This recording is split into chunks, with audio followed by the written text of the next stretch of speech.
How to enable safe browsing in Facebook Messenger. Hey everyone, welcome back to the channel.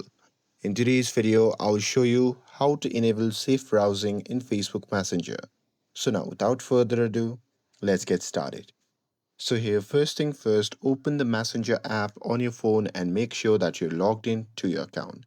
And now here, once you're inside the app, just tap on the three dash icon shown in the bottom right corner of the screen. And now here, once you are in the menu section, just tap on settings, and after that, you simply have to scroll down and tap on privacy and safety. And now here in this section, simply scroll down and there you'll see the option labeled as safe browsing. So simply tap on it, and here you make sure that you select the option to the standard browsing protection or the advanced browsing protection to turn on this option. And that's it. That's how you can enable safe browsing in Facebook Messenger.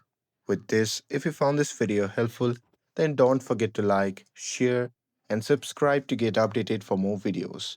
Thanks for watching, and I'll see you in the next video.